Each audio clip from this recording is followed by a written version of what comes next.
வாரபலம் பலம் வரும் உலகம்.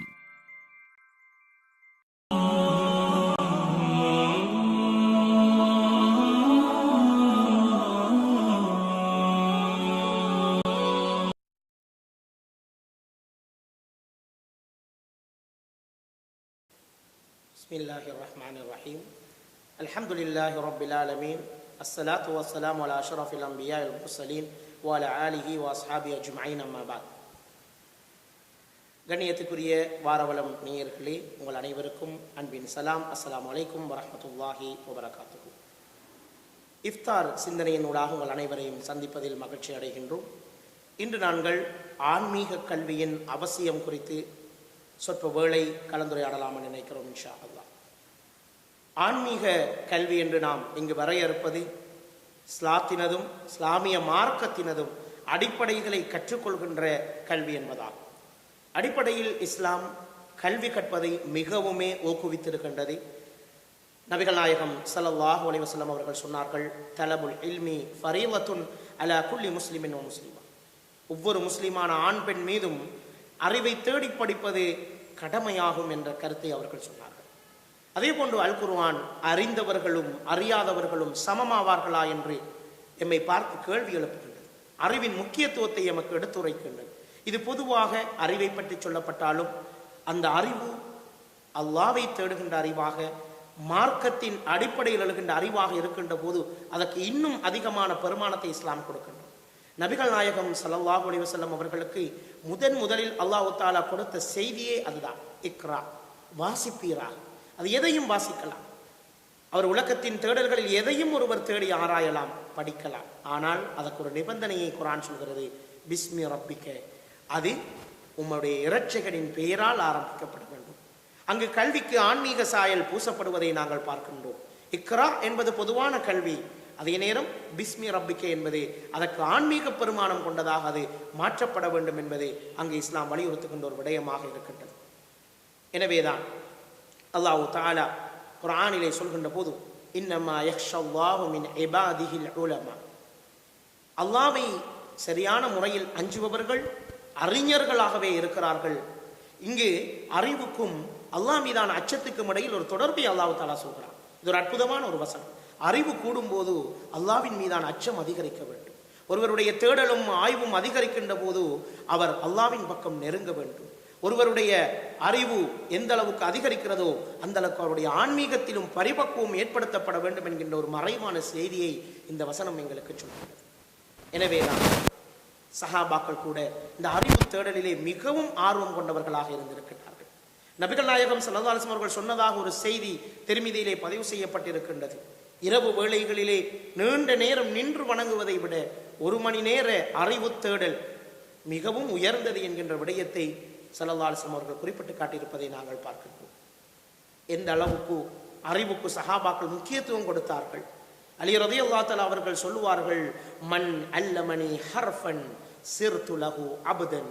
எனக்கு ஒரு எழுத்தை யார் கற்றுத்தந்தாலும், எனக்கு ஒரு எழுத்தை யார் கற்றுத்தந்தாலும் நான் அவருக்கு அடிமை சேவை செய்வதைப் போல சேவை செய்வேன் என்ற கருத்தை அலி ரலியல்லாஹு தஆலா அவர்கள் சொன்னார்கள். இஸ்லாமிய வரலாற்றிலே அறிவுக்கு கொடுத்த முக்கியத்துவத்தின் விளைவுதான் எத்தனையோ அறிஞர்கள், மாமேதைகள், துறைசார் வல்லுநர்கள் இஸ்லாமிய வரலாற்றிலே தோன்றினார்கள். அல் பிரூனி ஒரு கணித மேதையாக உலக வரலாற்றிலே அறியப்பட்ட ஒருவர். அதே நேரம் இஸ்லாமிய ஃபிக்ஹ் துறையிலும் ஆன்மீக கல்வியிலும் ஆர்வம் கொண்ட ஒருவராக இருந்தார். அவருடைய மரணப்படுக்கையில் கூட அவரை சந்திக்க வந்த அபுல் ஹசன் என்று சொல்லக்கூடிய ஒரு அறிஞரிடம் அவர் கேட்டார், நீங்கள் எனக்கு ஒரு முறை வாரிசு சொத்து சம்பந்தமாக கற்றுத்தந்து கொண்டிருந்தீர்களே, அதிலே பாட்டியினுடைய சொத்து சம்பந்தமாக எனக்கு மீண்டும் சொல்லுங்கள் என்று கேட்டார். அப்பொழுது அல் பிரூனியை பார்த்து அந்த அறிஞர் கேட்கிறார், இந்த மரணப்படுக்கையில் இன்றோ நாளையோ மரணித்து விடுவோம் என்கின்ற இந்த நிலையிலும் அறிவை தேடுகின்றீர்களா என்று கேட்டபோது, ஆம், நான் ஒரு புதிய அறிவோடு மரணிப்பதை பெருமையாக கருதுகிறேன் என்று சொல்லுகின்ற அளவுக்கு அந்த அறிவு தேடல், ஆன்மீக அறிவின் தேடல் அவர்களுக்கு மத்தியிலே இருந்திருப்பதை நாங்கள் பார்க்கின்றோம்.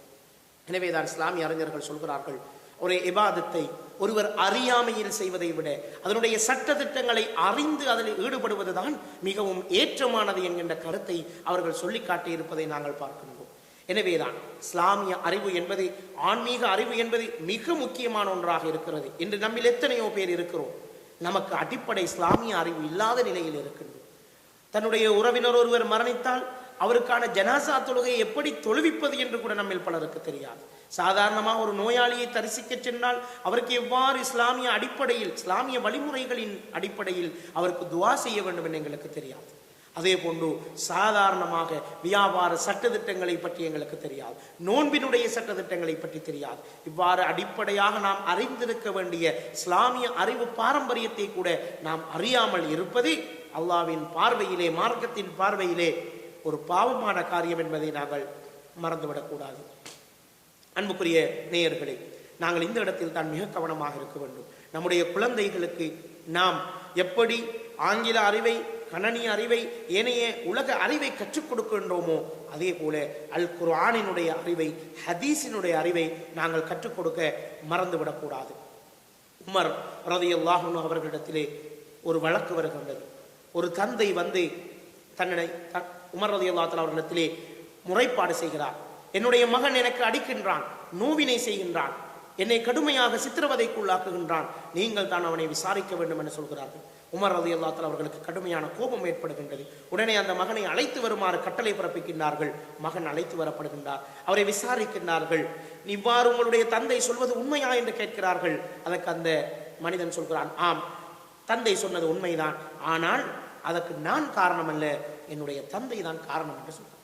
அப்பொழுது உமர் ரலியல்லாஹு தஆலா அவர்கள் ஆச்சரியத்தோடு கேட்கிறார்கள், எப்படி நீ உன்னுடைய தந்தையை நோவினை செய்வதற்கு அவர் காரணமாக அமைய முடியும் என்று கேட்கிறார்கள். அதற்கு அந்த மனிதன் சொல்கிறான், நான் சிறிய வயதில் இருக்கின்ற போது எனக்கு அழகான பேரை இந்த மனிதர் சூட்டவில்லை. எனக்கு அல் குர்ஆனில் இருந்து, ஹதீஸில் இருந்து ஒரு ஆயத்தை ஏனும், ஒரு வசனத்தை ஏனும் எனக்கு இவர் கற்றுத்தரவில்லை. எனவே அடிப்படை ஆன்மீக அறிவை எனக்கு இவர் போதிக்கவில்லை. எனவேதான் நான் இன்று மோசமான மனிதனாக மாறி இருக்கிறேன் என்று அந்த மனிதன் அந்த இடத்திலே சொல்லும் போது உமர் ரலியல்லாஹு தஆலா அவர்கள் அந்த தந்தையை கூப்பிட்டு கண்டிக்கின்றார்கள். இள வயதிலே என்னுடைய குழந்தைக்கு கொடுக்க வேண்டிய அந்த ஆன்மீக அறிவை நீ கொடுக்க தவறியதன் விளைவுதான் இன்று உன்னுடைய மகன் உன்னை நோவினை செய்வதற்கு காரணம் என்று அந்த பெரியவரையும் எச்சரித்து அனுப்பிய வரலாற்றை நாங்கள் பார்க்கின்றோம். எனவே அன்புக்குரியவர்களே, ஆன்மீக அறிவு என்பது அடிப்படையில் இருந்து எங்களுடைய குழந்தைகளுக்கு போதிக்கப்பட வேண்டிய ஒரு விடயமாக இருக்கின்றது. இன்று நம்முடைய சிறுவர்கள், இளைஞர்கள் தட்டுத்தடமாறி பல்வேறு இஸ்லாமிய கலாச்சாரங்களுக்கு முரணான பல்வேறு விடயங்களில் ஈடுபட்டுக் கொண்டிருக்கிறார்கள் என்றால் அவர்களுக்கு இஸ்லாமிய கலாச்சாரம் கற்றுக் கொடுக்கப்படவில்லை, இஸ்லாமிய நாகரிகம் அவர்களுக்கு கற்றுக் கொடுக்கப்படவில்லை, நபிகள் நாயகம் ஸல்லல்லாஹு அலைஹி வஸல்லம் அவர்களுடைய வாழ்க்கை முறைகள் அவர்களுக்கு போதிக்கப்படவில்லை. எனவே இந்த இஸ்லாமிய அறிவு மிகவும் அவசியமான ஒரு விடயமாக இருக்கிறது என்பதை நாங்கள் மறந்துவிடக்கூடாது. எனவேதான் நபிகள் நாயகம் ஸல்லல்லாஹு அலைஹி வஸல்லம் அவர்கள் பல ஹதீஸ்களிலே எங்களுக்கு சொல்லி இருக்கக்கூடிய விடயங்களை நாங்கள் பார்க்கின்றோம். இந்த அறிவினுடைய முக்கியத்துவம், பத்ர் யுத்தத்திலே பிடிபட்ட கைதிகளிடம் இருக்கக்கூடிய அந்த அறிவை கூட நபிகள் நாயகம் ஸல்லல்லாஹு அலைஹி வஸல்லம் அவர்கள் அங்கிருந்த மதீனத்து சிறுவர்களுக்கு கற்றுக் கொடுக்கும்படி ஏவி இருந்த ஒரு வரலாற்று சம்பவத்தை நாங்கள் படிக்கின்றோம். அது மாத்திரமல்லாமல் ஸல்லல்லாஹு அலைஹி வஸல்லம் அவர்களே அஸ்ஹாபு சுஃபாக்கள் என்று சொல்லக்கூடிய திண்ணை தோழர்களுக்கு ஆசிரியராக இருந்து எத்தனையோ மார்க்க விடயங்களை கற்றுக் கொடுத்த வரலாறுகளை நாங்கள் பார்க்கிறோம். எத்தனையோ தூதுக்குழுக்கள், மனித குழுக்கள் நபிகள் நாயகம் ஸல்லல்லாஹு அலைஹி வஸல்லம் அவர்களை தேடி வந்து அவர்களோடு தங்கி இருந்து இந்த ஆன்மீக கல்வியை, தொழுகையை எப்படி தொழ வேண்டும், நோன்பை எப்படி நோக்க வேண்டும் என்று தங்கி இருந்து கற்றுக்கொண்டு சென்ற பாடசாலை முறையை நபிகள் நாயகம் ஸல்லல்லாஹு அலைஹி வஸல்லம் அவர்கள் அறிமுகப்படுத்தி வைத்தார்கள். எனவே நாங்கள் குறைந்தது இந்த ரமலானிலாவது அல் குர்ஆனை படிப்பதற்கான அந்த ஆன்மீக கல்வியின் அடிப்படையாக இருக்கின்ற அல் குர்ஆனை படிப்பதற்கான திட்டமிடல்களை மேற்கொள்ள வேண்டும். ஒரு நாளைக்கு குறைந்தது ஒரு வசனத்தையாவது நான் விளங்கி எனக்காக இறக்கப்பட்ட இந்த அல் குர்ஆனை, எனக்கு அல்லாஹ் சொல்லுகின்ற செய்தியை புரிந்து கொள்ள வேண்டும் என்ற எண்ணத்தோடு நாங்கள் அதனை படிக்க ஆரம்பிக்க வேண்டும். ஹதீஸ் நூல்கள், வரலாற்று நூல்கள், இஸ்லாமிய சீரா நூல்களை நாங்கள் மாதத்துக்கு ஒரு நூலையாவது வாங்கி நம்முடைய வீடுகளிலே ஒரு சிறிய இஸ்லாமிய நூலகத்தையாவது உருவாக்க வேண்டும். அப்படி ஆன்மீக கல்விக்கு அடித்தளமிடுகின்ற பெற்றோர்களாக நாங்கள் மாறுகின்ற போது நம்முடைய குழந்தைகளும் அடுத்த தலைமுறையினரும் இந்த மார்க்க கல்வியில், ஆன்மீக கல்வியில் ஈடுபாடு கொண்ட ஒரு சமுதாயமாக உருவாகி வருவார்கள். எனவே அன்புக்குரிய சகோதரர்களே, ரமலான் மாதம் அல் குர்ஆனின் மாதம், அது ஆன்மீகத்தின் மாதம். எனவே இந்த ஆன்மீக கல்வியை அல் குர்ஆனில் இருந்து கற்றுக்கொள்கின்ற ஒரு ஆரம்பத்தை நாங்கள் இந்த மாதத்திலே ஆரம்பித்து வைப்போம். வெறுமனே நாங்கள் பயான்களின் ஊடாக மாத்திரம் மார்க்க அறிவை பெற்றுக் கொள்கின்றவர்களாக இல்லாமல் தேடி படிக்கின்ற, வாசிக்கின்ற, ஒரு ஆணை, ஹதீஸை, சீராவை விளங்கிக் கொள்கின்ற நல்ல மனிதர்களாக மாறுகின்ற போது அல்லாஹ் தஆலா சொல்கின்றார், யார் இந்த அறிவை தேடி பயணிக்கின்றாரோ அவருக்கு நான் சுவர்க்கத்துக்கான பாதையை இலக்குப்படுத்துகின்றேன். அறிவை தேடுகின்றவர்களுக்கு மலக்குமார்கள் துஆ செய்கிறார்கள், ஏன் கடலில் உள்ள மீன்களும் அவர்களுக்கு துஆ செய்கின்றன என்று ஸல்லல்லாஹு அலைஹி வஸல்லம் அவர்கள் சொல்லி இருக்கிறார்கள். எனவே அந்த ஆன்மீக அறிவை நாங்களும் தேடி கற்கின்றவர்களாக மாறி மூமினுடைய காணாமல் போன சொத்து என்று வர்ணிக்கப்பட்ட இந்த அறிவை பெற்றுக்கொள்வதன் மூலம் நாளை மறுமையிலே அல்லாஹ்விடத்திலே உயர்ந்த அந்தஸ்தை பெற்றுக்கொள்ளக்கூடிய பாக்கியத்தை வல்ல அல்லாஹ் தஆலா எனக்கும் உங்களுக்கும் நசீபாக்குவானாக. வாஹிரு தஅவானா அல்ஹம்துலில்லாஹி ரப்பில் ஆலமீன். வஸ்ஸலாமு அலைக்கும் வரஹ்மத்துல்லாஹி வபரகாத்துஹு. வாரபலம் பலம் வரும் உலகம்.